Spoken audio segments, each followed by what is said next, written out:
For session two of the November 2024 Widening virtual training, the term environmental justice encompasses so many aspects of community life, from neighborhoods enduring noise and air pollution from nearby industrial plants to distressed rural areas scrambling to recover from natural disasters to BIPOC individuals being locked out of climate and environment policy making decision circles.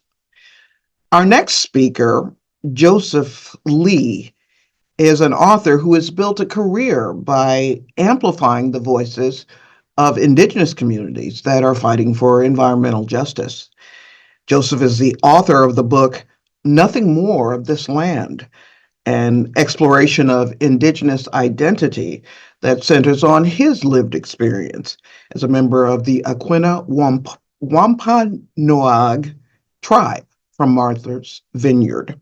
In addition to his work as an author and freelance writer, Joseph has an MFA from Columbia University, and he teaches creative writing at Mercy University. His reporting has been published in The Guardian, BuzzFeed, Vox, High Country News, and more. Joseph, thank you so much for joining us today. Thank you for having me here. I wanted to ask you the same question that I asked our first speaker to start off, and that is, given the results of last week's election, where do we stand in terms of our opportunities to explore and amplify environmental justice issues and issues of equity and access? What are your thoughts about how things may shift in the coming months?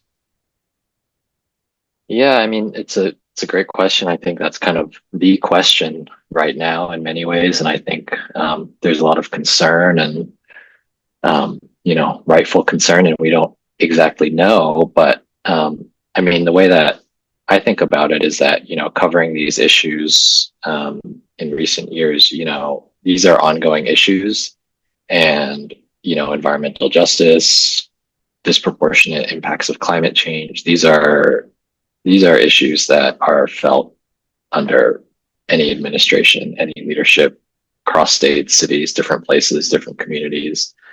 So in that respect, the work doesn't change. I think obviously on a policy level, we know that, this coming administration will mean changes in climate policy, environmental policy, pulling out of the Paris Agreement.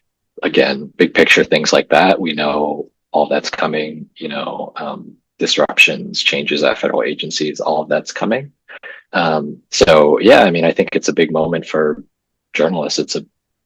In whatever the beat is, I think it's a big moment. There's a lot to cover and it's a big responsibility. And, the other side of that is obviously, everybody in this Zoom room is here for a reason. And, there's sort of the professional aspect, and, then there's also the personal aspect of how, we're dealing with this as people, and that impacts the work and the way we do the work and work we want to do. And, I don't have answers for that, but I think it's also just important to acknowledge that we're approaching this as people who are impacted by these things. It's not just like some sort of abstract, like separate, journalist figure somewhere else. I want to thank you actually for the remarks you just made, because it's offering me yet another tool in my toolkit of coping and moving forward. And that is being in the position of knowing what's going to happen and knowing what changes might happen and knowing what difficulties might lay ahead actually gives us an advantage to a certain extent. And certainly, as our last speaker told us, we're storytellers. So you amplify that even more. So before I have you turn it over to you and the presentation you've made for us, tell us about your lived experience. Tell us about your background and how you got involved in journalism. Yeah, so I think, like you said in the very kind introduction, I'm an Aquinnah Wampanoag journalist. So Aquinnah Wampanoag, we're a small tribe on Martha's Vineyard, which some people may know. And like you also said, I have an MFA, and that's what I did after college. Is I did my MFA, and I really had no idea what I was doing, but I wanted to write, and I didn't really know what that meant or what that looked like or what I wanted to write. And it came from a place of I really wanted to kind of understand where I came from and, my tribe and my community, and really just how we ended up the way we were. And so I had some questions, and I think someone might be unmuted here. Oh, Yeah, can I ask everybody to make sure that you're muted? We're hearing some background convo, so I think we're go good. ahead. Yeah, so it really came from that place of trying to understand kind of my own situation, what I was seeing at home with my tribe, with my family, with community. And that's kind of how I started writing. And then eventually that led me to, asking some of the same questions I was asking about my own tribe, about other tribes, other indigenous people and communities. And then through that, I just basically just started jumping into reporting and trying to learn as much as I could about other tribes, other indigenous people and communities across the country and eventually around the world as well.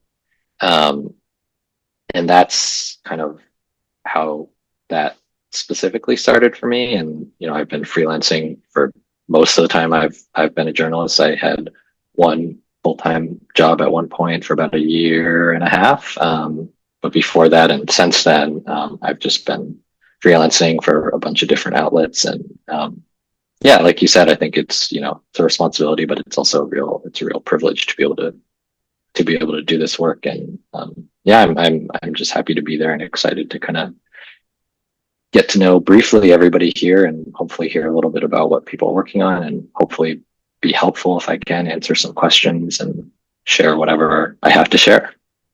We're definitely going to want to talk with you later about the freelance piece because as someone who spent a lot of my career freelancing, there are important insights that you can share with these folks as well. But let me let you take it away now and walk us through your presentation. Okay, yeah, sure. I'm gonna share my screen here.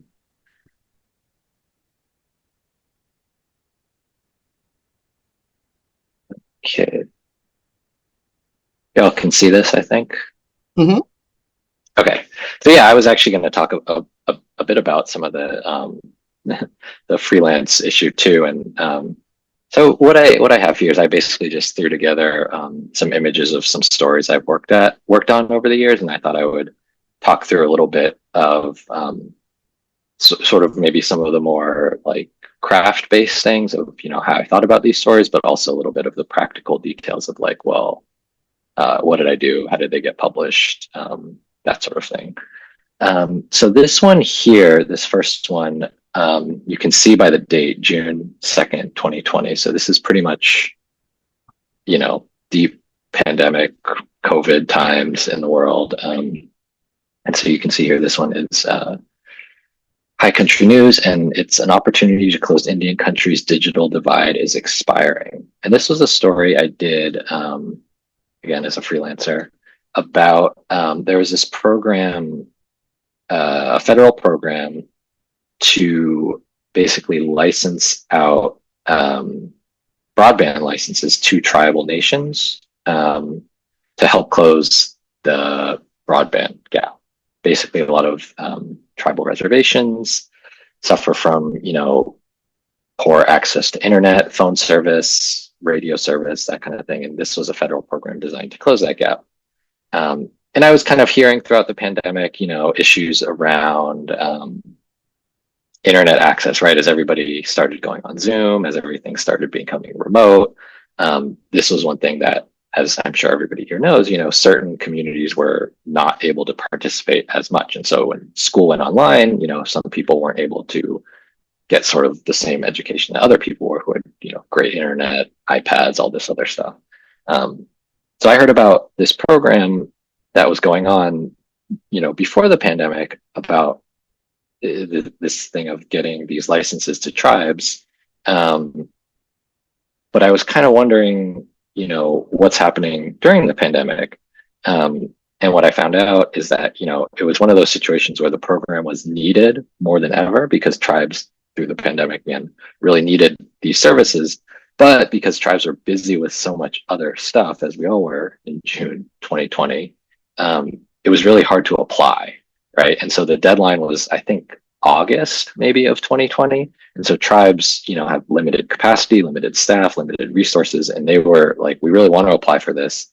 But I was hearing from people that they just couldn't get the application done. They couldn't sort of get all the materials together. And they were really asking for an extension for that specific deadline. And so this is just something I share this because this is something that a story idea that was basically born out of me just thinking about things that were happening around me during the pandemic. I was noticing my tribal government, for example, did an online meeting for the first time, as far as I know, in our history. We did mail-in voting for the first time in our history.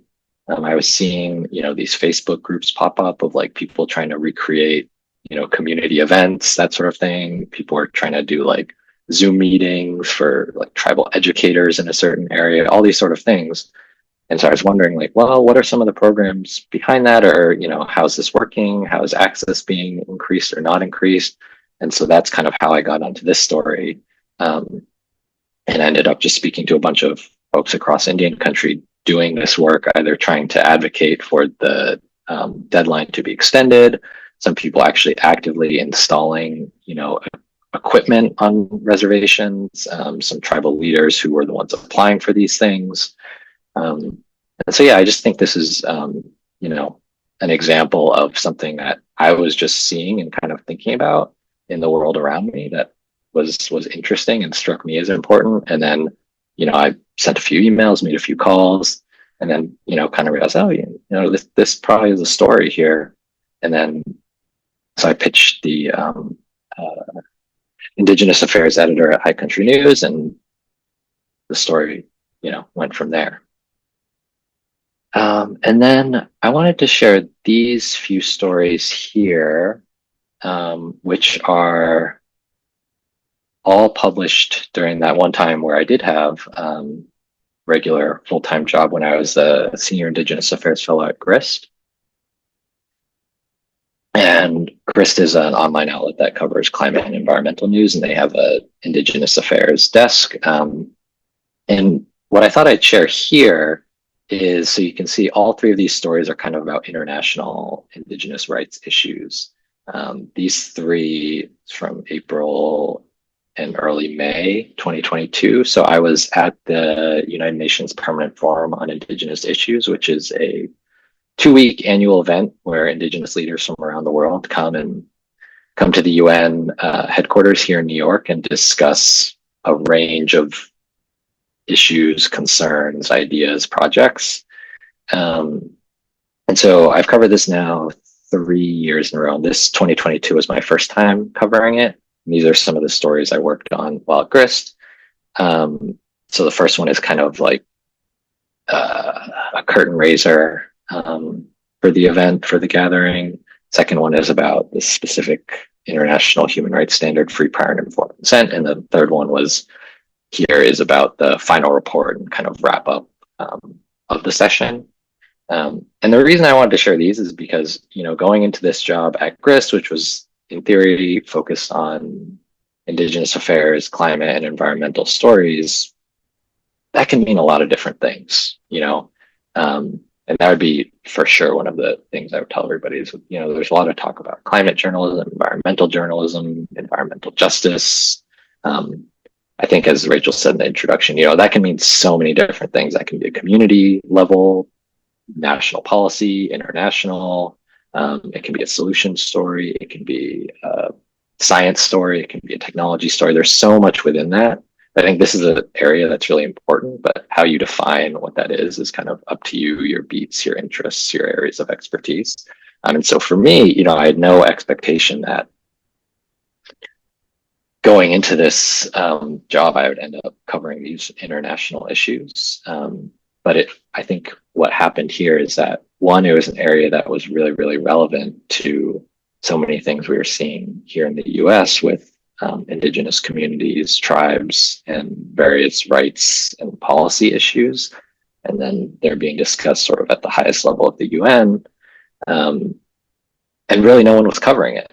And that is kind of a second takeaway that I would hope to leave you with, is that a lot of these stories, as probably you all know from some of your work, is like there are these great stories out there and people just aren't doing them, right? Everybody's looking in all the same places for stories, whether that's, just like big national stories or big political stories or top level like stories about Paris Agreement or something like that. And those are all important stories, of course, but there's so many other stories that are really not covered in the same way. And so here at the Permanent Forum on Indigenous Issues, there was really only a few other reporters there, and most of them were kind of in our group that we're all collaborating on stories. So anyway, that's kind of why I wanted to share those. You don't always know where things might take you, but sometimes you can sort of stumble on this whole area of coverage that is really interesting and really important, and it turns out really needed. And here's another one, and the reason why I wanted to mention this is this is a story I did about a year ago, maybe, about a Navajo geneticist. And it was just a profile, pretty straightforward story. And the reason I wanted to include it here is just when we're thinking about, Rachel kind of said to me that we're thinking about, ways you can expand your beats or different areas of coverage or, expand your skill set. I never considered myself a science person, a science journalist, but there's so many ways into that. And, like we said, I have an MFA. That's probably the least science degree you could get. And so I never saw myself doing, science writing or writing in science magazines or that kind of thing. And so hopefully it's kind of a useful way of thinking about, climate journalism, environmental journalism. Obviously there's a science component. I tended not to write so much about, the technical details of that. I wrote about more community impacts, political impacts, or rights issues. But that science component is still there and you're still writing within these topics. And so that eventually, an editor at this Science News magazine reached out to me to write this story. And that's just an example of like, I don't think I did anything particularly, amazing to have them reach out to me or, anything particularly excellent or exceptional through this process. But I think it's just an example of, like we were saying at the beginning, our job is storytelling. And I think we all want to make an impact, but, we can't guarantee what that impact looks like. And so I think in some ways, the best part of this job is just learning. And so the more people you talk to, the more things will lead to other things.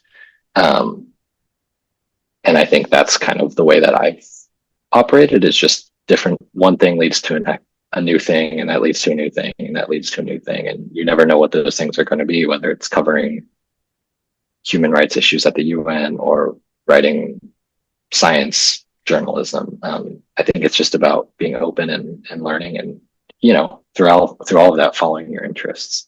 And I just have two more that I want to talk about quickly, and then hopefully we have plenty of time for questions and conversation.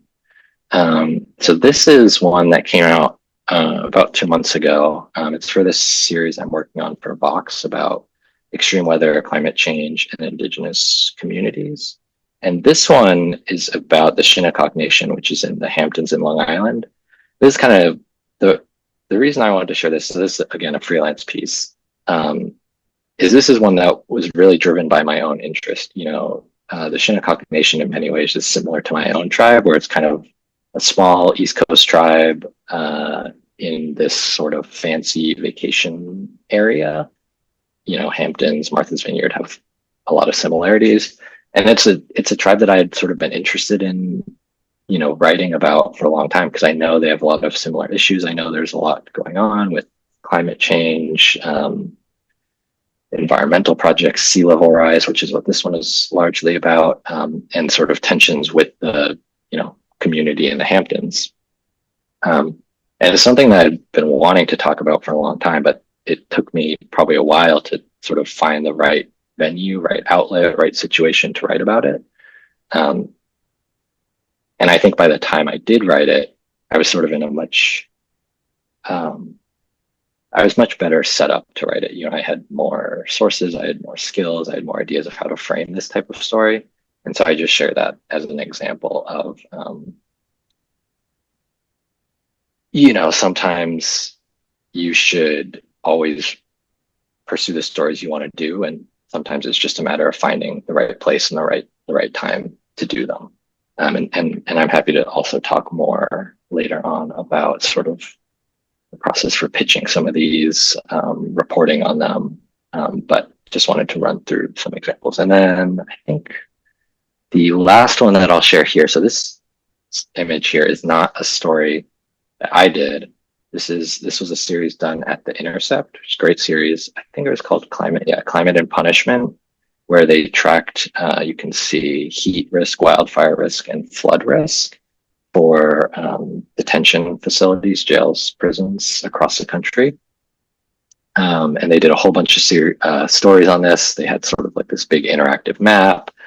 They made the data publicly available. It's a great project. And what they did is they had this list of about, I think, something slightly over 6,000 facilities across the country. And so they mapped the risk for all these things. When I was looking at it, I noticed that a lot of tribal jail facilities, detention centers, were not included. And it turns out that the reason they weren't included in their story was because that big data set that they used didn't include most of them. So there are over 100 tribal jails and detention centers across the country. But their data set only had, I think, something like 15 or 20. So immediately just looking through, just kind of, randomly searching, I could see like, oh, this one's missing, some of these are missing. And so that started us on this long, almost a year, I think, working on this story, and a number of, FOIA battles with the BIA, essentially, to get them to share the location data, basically just addresses for tribal jails and detention centers. So we could figure out what their climate risk was. And so eventually we got there, but it really, really took a long time. And there were a number of stops along the way where, we're asking for, I think there's about 80 facilities, we're asking for addresses. And they wouldn't give them. And then eventually they said, okay, we'll give them to you. And they sent just the town or the city, right? So it's like, oh yeah, it's in Phoenix, Arizona, which, if you're trying to do sort of this climate analysis, it's completely not helpful at all. So eventually we got them, and they're all publicly available. Grist published all that information. So that information is still out there. So this is a story we did, which just focused on extreme heat. We had a bunch of different partners on this story. And you can see our map here of all the facilities we mapped and their risk. And there are two reasons why I want to talk about this story and kind of end with this. One is that I think it's just a good example when we talk about climate change, when we talk about environmental justice, what does that actually mean? I think probably most of us here are interested in covering, overlooked, vulnerable, neglected communities.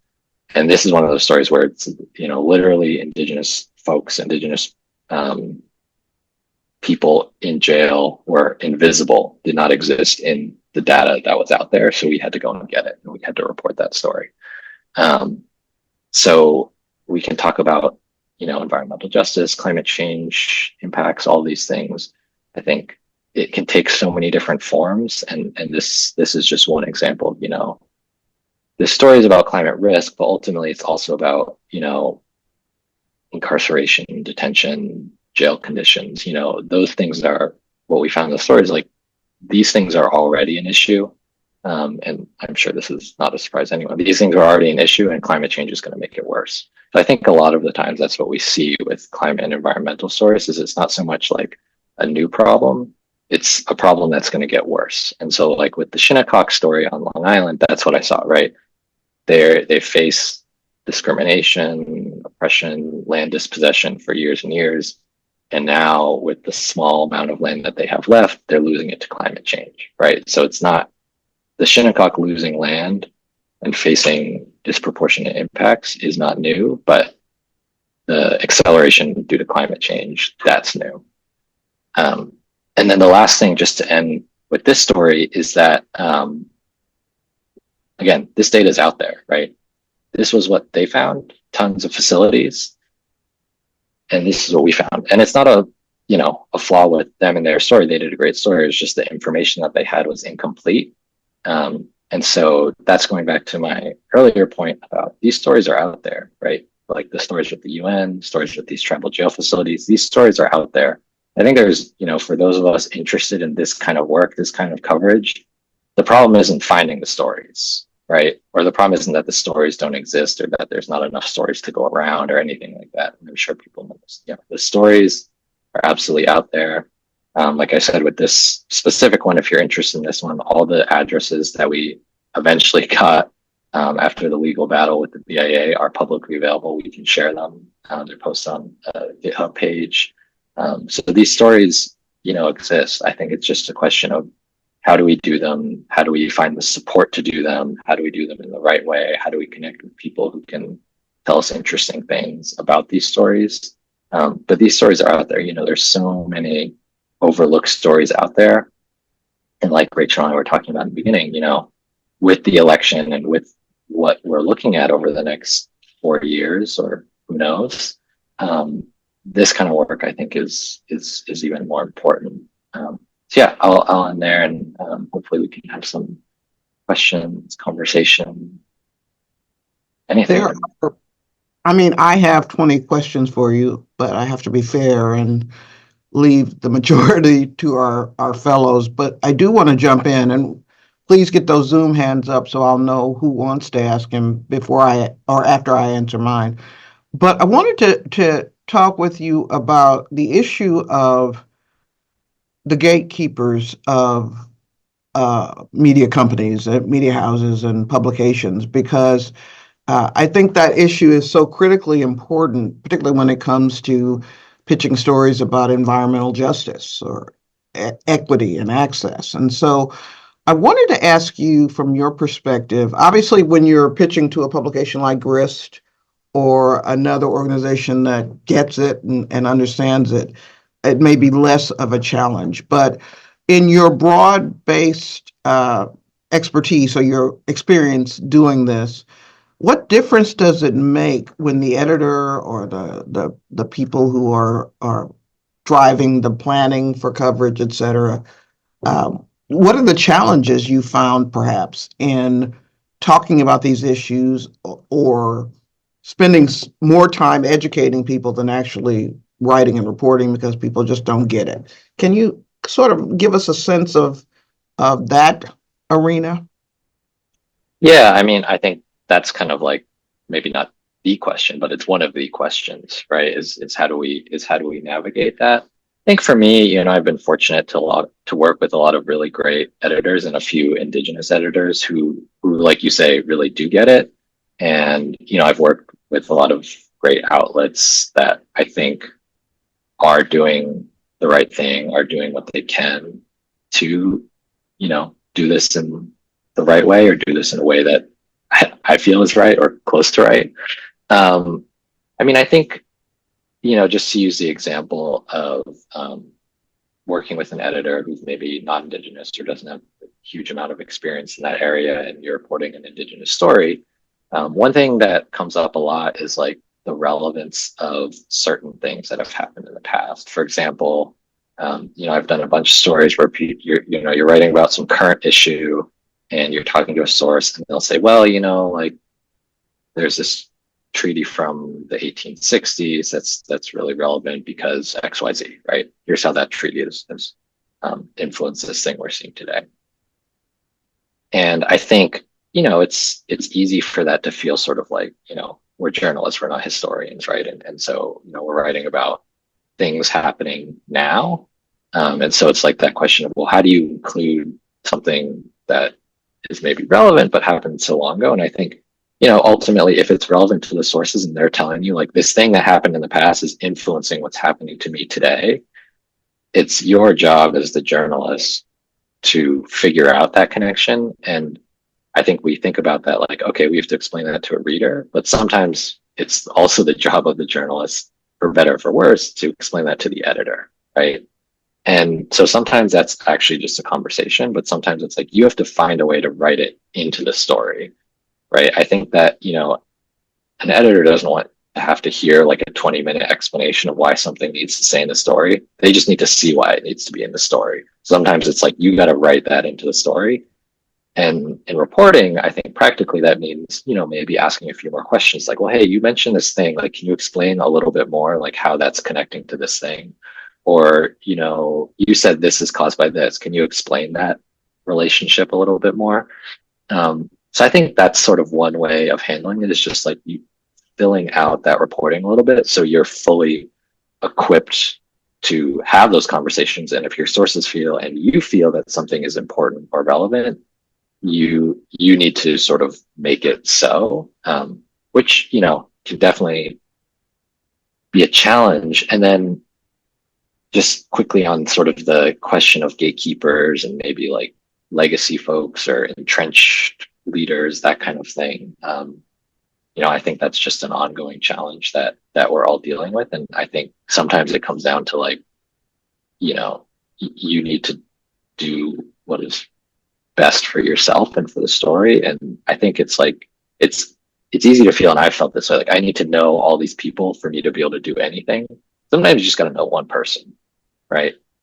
Or you need to have one good relationship with an editor. You need to have one editor who's on your side. And like kind of what I was trying to say is like one thing can lead to a bunch of other things. You don't need to have like the 6 things right away. Even though I know it's hard and we're all sort of just trying to do what we can. But yeah, that's kind of my perspective. Well, the reason I ask is because at our covering equitable community development training last month in Missoula, one of the journalists said that he tried to pitch a story about redlining. And his editor came back to him and saying, well, why would we do this? Redlining is not a problem anymore. And, why are we talking about this? And the energy required to not only do your reporting, but also to sometimes deal with mis and disinformation or stereotypes or a person's lived experience simply doesn't mesh with what the story you're pitching. It can be a challenge. And so once again, you've offered us some great advice. Is it really just turning a challenge into an opportunity? Would you say that's one way of describing it? I think that's one way of describing it. I mean, I think if that works for you, that's great. I'm sometimes wary of like a phrasing like that because I think we're always being asked to turn challenges into opportunities, right? And that's a burden, and I think that's an unfair burden. But the one other thing I'll just say on this is that example about redlining, I think is a great example. And sometimes what I found is like you just need to say what the story is, and not even use the word. Like a lot of my stories, I would say they're about colonialism, but most of the time, if you go to an editor like, "Hey, I've got this great story about colonialism," it's like, "Yeah, like we don't really do that," So redlining, I mean, I don't know the story, but if it's like, "Hey, I've got this story about like, this one neighborhood where this one thing is happening, and I talked to this real estate agent, and I talked to this like homeowner, and then it's like, oh, like maybe that's a story." So I think sometimes it's, that's just a different way of framing it that doesn't require extra work. It's just sort of like rethinking about how you're approaching it. I like that a lot. Let's go through the thesaurus, people, and all the words like colonialism, injustice, inequity. Let's find the alternative words to use, and maybe that'll help us when we're pitching. I see a hand, Zoom hand. So Meher, why don't you introduce yourself and ask your question? Hi, Joseph. My name's Meher. I'm an associate producer at Fault Lines at Al Jazeera. I previously worked in print and broadcast, but I wanted to ask you, I noticed that, of course, you've done all these great pieces, but you've also written this incredible book. How different was that process? And how did you feel ready to be able to do something a lot more long form? I feel like many journalists, like even I, have these ideas about these books that we want to do, but it's just like it's kind of hard to take that first step. So how did you feel prepared to take on a bigger project? And if you have any tips for people who want to do that, and in terms of just like finding a publisher or someone to help you mold that idea.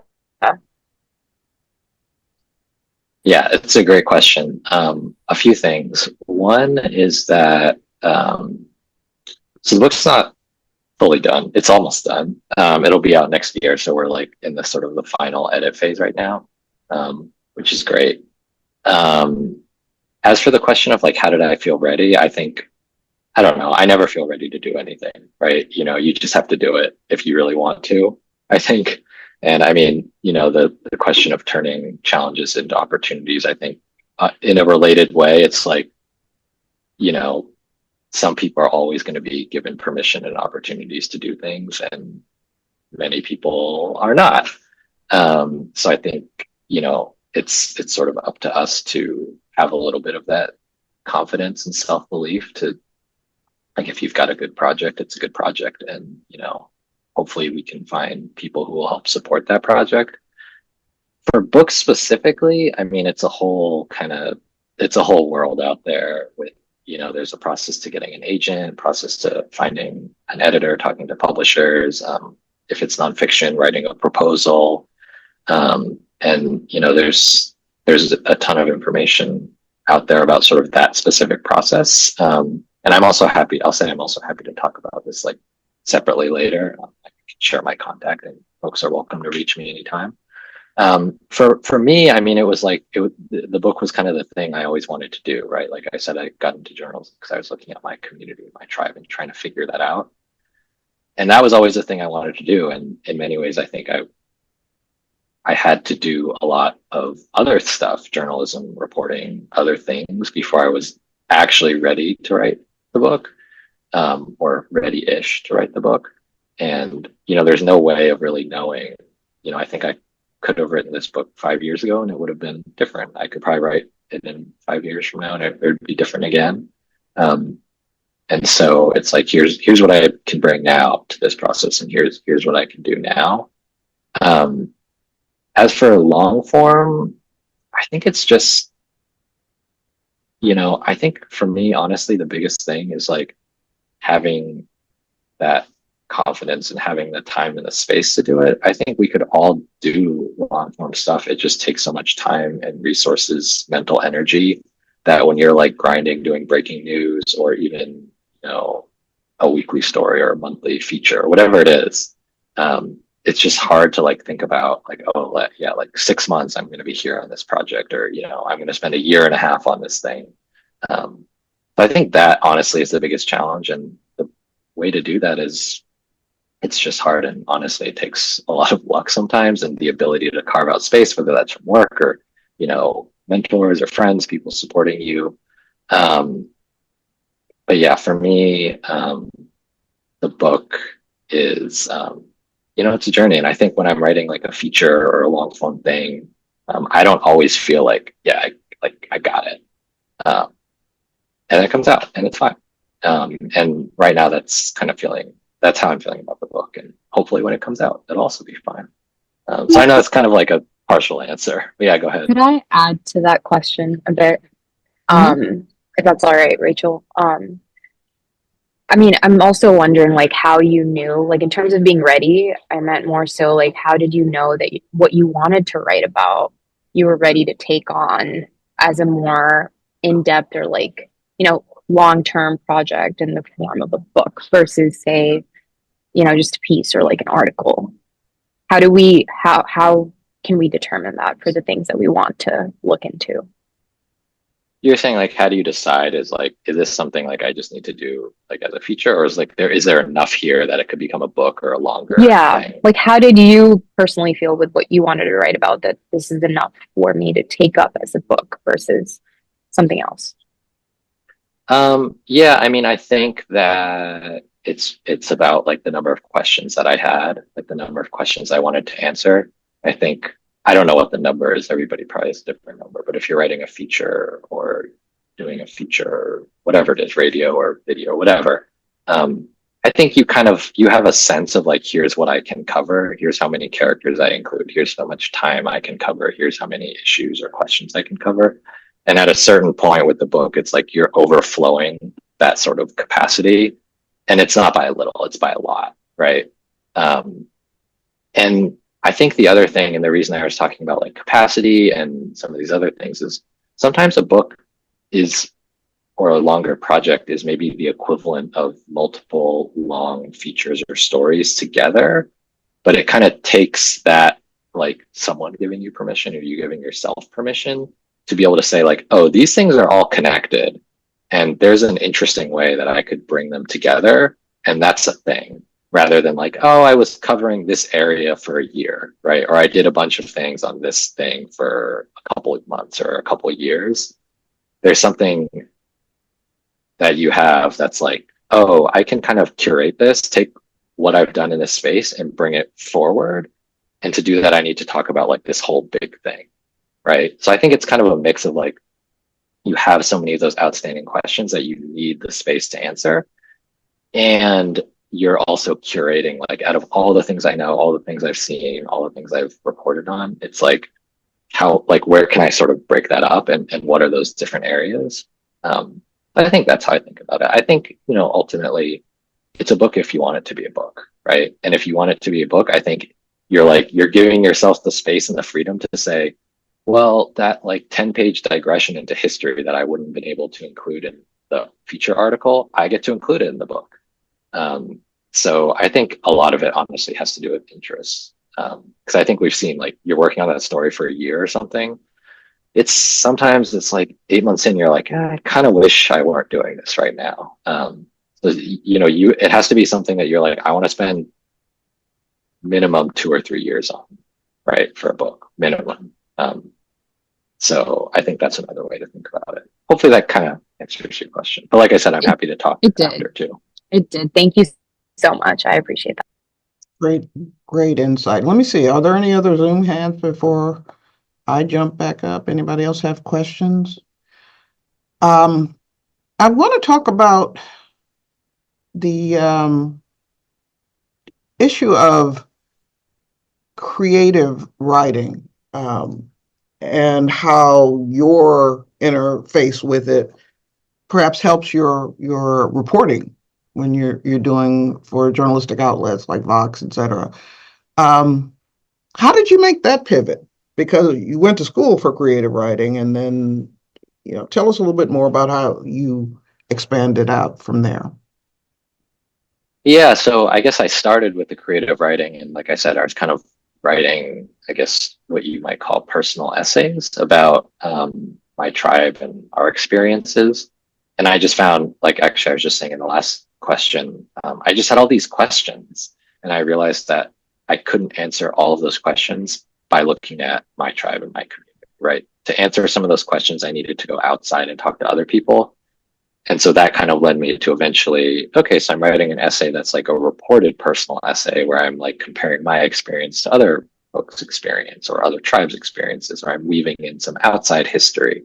And then those questions just kept going. And I realized, like, I want to keep asking these questions and keep learning and keep talking to people. And that kind of led me down this road of reporting. So in that way, I would say it was kind of a natural shift. And I try to think about it as, the things are complementary. Like, the skills you have as a journalist, the skills you have as a creative writer, I think are very, very much in line. For those of us who are writing, we all want to, write nice sentences. And, that's the goal of a creative writer. And just as a journalist, you have a few more sort of maybe rules and goals in place. But I think ultimately they can be very complementary. Let me ask you, and you don't have to answer this one right now, but I want to plant the seed in your head about the best editor you've ever worked with. Think about that for a while, and then we'll circle back on that. But for right now, what I wanted to push a little bit further on is freelancing. I have done it exclusively at various points in my career. I started out in a newsroom, but at various points, a layoff and just a job being reduced from full to part-time, sort of pushed me into the freelance world. Talk about how the challenges of being a freelancer. I mean, for me, it was feast or famine. So when I had 10 different assignments lined up and I loved them all, life is great. And then when the window slams shut, you're like, oh my God, what am I going to do? So talk a little bit about your journey as a freelancer. Yeah, I totally agree. And with the feast or famine thing, the other thing I'll add is that sometimes it's not like so much feast in a good way. It's like the fire hose is on. And it's a privilege to be able to have assignments and have things that you want to do or things that pay you at the very least. But sometimes it's like you feel like you have to take these assignments on because they're available and you need the money, or you need money and you don't know when the next ones are going to come up. And so suddenly you have 5 deadlines all at once. And then you realize, to your point, that a month later, suddenly you have no deadlines. Like, so I think that's the biggest challenge. Like, it's hard to ever feel comfortable, because you're always like, I have too much, I have not enough. What do I do next? What am I going to do here? Or how am I going to get paid? Not to mention handling all the logistical details, tax forms, invoices, all these things that if you're just on staff somewhere, you just, maybe you submit your timesheet, something like that. In terms of how I sort of navigate it, I would say a few things. One is that I'm fortunate enough that I have some, I guess what you might call anchor income. So right now, I have my book Advance. I also teach, I adjunct. And so those are, not areas that are sort of widely known for being outstanding paying jobs either, but it helps, right? It helps to have that kind of reliable, consistent income. That way I'm not, 100% of my income is not just me freelancing articles. I think if it is, that becomes a lot harder. So the way I think about it is I have some freedom to go after stories that do at least something. Maybe it's something that just, well, it's pretty straightforward, pays really well. Maybe it's something, oh, I really, really want to do that. If you're lucky, it's both. But obviously that's not always going to be the case. So yeah, I mean, that's kind of how I try to navigate is I'm trying to look for things that are in that sweet spot. And because, like I said, I have these other sources of income, I'm not constantly like desperate for things, which helps. And I think ultimately doing it that way leads to hopefully better work, better stories, better journalism. But I know that we can't always all be in that position. So yeah, I mean, it's hard. It's hard out there. Hearing you talk about your journey and your motivations has me now a bit more curious. I'd love it if you could sort of crystallize what it was about your tribe's experience that sort of drove you to want to do a deeper exploration. Was it comparisons to what other communities were experiencing? Was it, give us a window into that. Yeah, I mean, it was all of that, and I think a lot of it came back to just things that we didn't learn in school, which I think is what a lot of us do and try to fill in those gaps. So our tribe, we were one of the first contact tribes, first Thanksgiving, Pilgrims, Mayflower, all that was happening to us. And so, in school, you learn a lot about that, obviously from a certain viewpoint. But then you don't really hear that much. And it's, the same story that's sort of taught across the country. Like, well, there were some Indians here, and then there kind of weren't. And some stuff happened. Anyway, that's kind of the story we were told. And so growing up in the tribe, going to tribal summer camp, seeing our tribal offices, our tribal government, learning our language. I'm like, well, how did we get here? Like, what happened in between, 16, 20, and when I was growing up in the 90s? Like, what happened here, and how did we get here, and how did all of this come about? And so when I was asking those initial questions about our tribe, I realized that a lot of the answers were like not just specific to our tribe, but things that other tribes and in many ways other, non-native communities had also experienced too, that kind of like history that was erased or covered up or not taught. And so it really, it came from that place of like, these questions led me to more questions. And as they did, they led me, rather than necessarily like deeper into our history, led me further out, like, oh, I need to expand my view and learn more about what's going on, big picture. So yeah, that's kind of how that happened. Are there any other questions before I keep nattering on? I don't see any Zoom hands. So I'm going to ask you about the issue of people use the word branding so much these days that it almost has lost its meaning. But I want to maybe shift the lens on that to say the issue of finding your voice. So in other words, for example, in our first widening cohort, one of our fellows had joined us just when she became a columnist in New Jersey. And we just learned last week that due to layoffs, she's now the only columnist at her organization. And she is a Latina journalist who, feels the weight of that situation in this moment. I don't want to put anybody on the spot, but I guess I'll go ahead and do it. Another of our fellows this year, Bradford Davis, has just joined the Fort Worth newspaper to be a columnist and to talk about some issues. So I don't know if you want to jump in, Bradford, but what the question that I wanted to ask Joseph is there sort of a double-edged sword to being seen as the voice of or the go-to person to talk about Indigenous issues, or do you feel the weight of perhaps being a spokesperson about these issues? Yeah, I mean, I think that's always, any journalist of color, I think, is going to deal with that concern. And, that, like we've seen, that can be turned as like, oh, you're biased, so we've all heard that kind of thing too. I think for me, I just try to make it really clear that I'm not that. I'm not going to do that. That's not what I do. And so, I talk to non-native journalists a lot about how to cover native stories.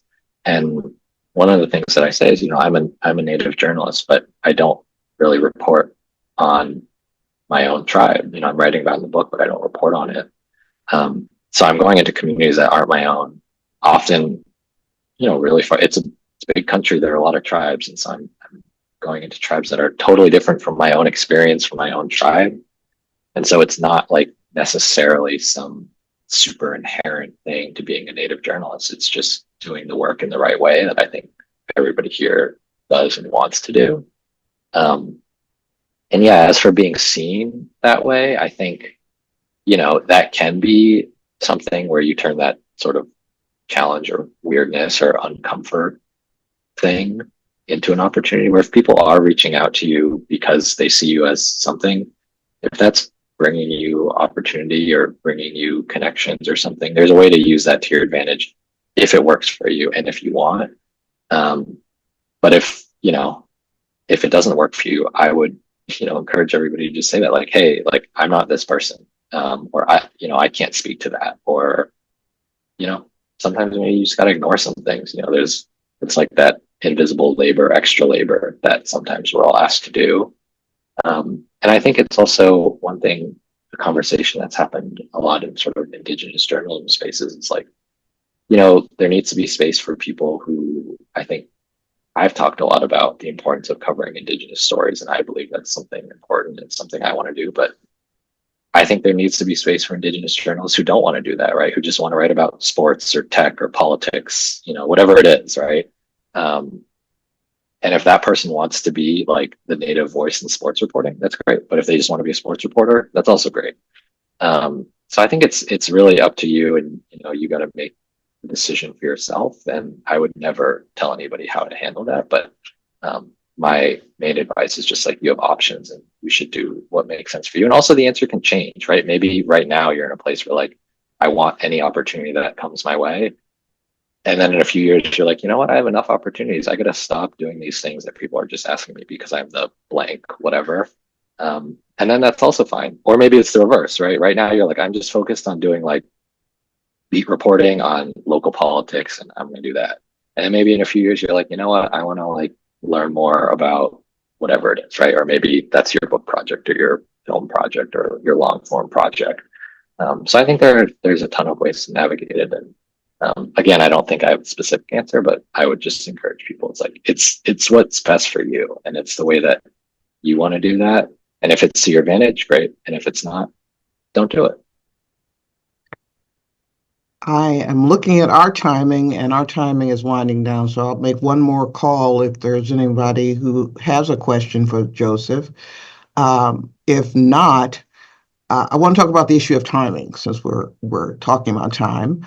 Um, is there a sort of hidden, again, opportunity, but a way to leverage this moment in time when it comes to reporting on justice in climate change, innovation, sustainability, environmental justice?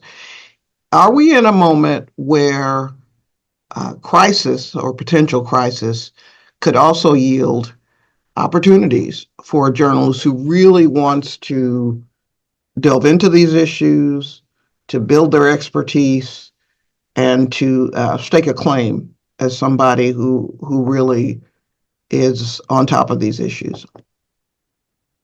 I think there absolutely can be, like we've been talking about, there's no shortage of stories, and I'm sure there will be more. And, I think if we're talking about specifically post-election, we're starting to see cabinet positions, appointments roll out, and each one of those is a story and has its own sort of ripple effect. So there's certainly no shortage of stories. And I think there's definitely not going to be a lack of interest. And as for it being an opportunity, I think if you want it to be, it can be. People are paying attention, and as we've seen after the election, there's a lot of like blame going around, or how did this happen? What's the issue? And so those conversations are happening. And if something you're interested in, something you report on, something you write about, something you care about is sort of wrapped up in that, I think that's a space that space is there. But again, I think the challenge of this moment isn't like, are there stories or are there not stories? There are for sure stories, and there are going to be more stories. The challenge is like, how can we do it in a way that we're happy with and can hopefully have some sort of positive impact? And as we're doing that as people, like I said at the beginning, how can we do that in a way that is allowing us to do this as a job and still be like happy, healthy, normal people? So I wouldn't lose track of that. I think that's going to be more and more important. The opportunities professionally, I think, are going to be there. The challenges professionally are going to be there, right? Media is going to come under attack more and more. Budgets are shrinking. All of these things that we know, all of that's going to continue. But those are, I think, things that can be navigated. I think it's just, you have to start from a place where like, you're good. And I don't think that's an easy thing to do. Like you said at the beginning, Rachel, it's like, well, I've been better. And I think that's where a lot of folks are right now. And so yeah, I'll cut myself off here, but yeah, I think it's an opportunity if you want it to be, and it can be, but it also doesn't have to be. I think there's time, right? Like, just because this thing just happened and these things are happening now doesn't mean like people are telling you, oh, this is an opportunity for you to report on that thing that like, people are listening now. If you're ready for that, go for it. But I think there's going to be time later. So it's like, don't burn yourself out now just because people are telling you there's a moment. There are a lot of moments, for better or for worse.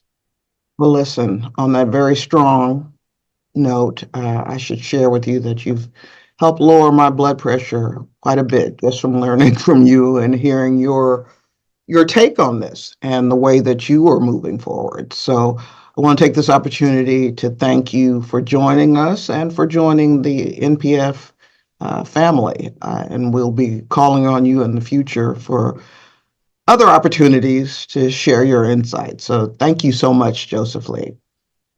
Yeah, thank you. And yeah, I really meant it. Rachel, you can share my email, you can share my contact with folks, and whatever limited expertise I have, I'm happy to share anytime with anyone.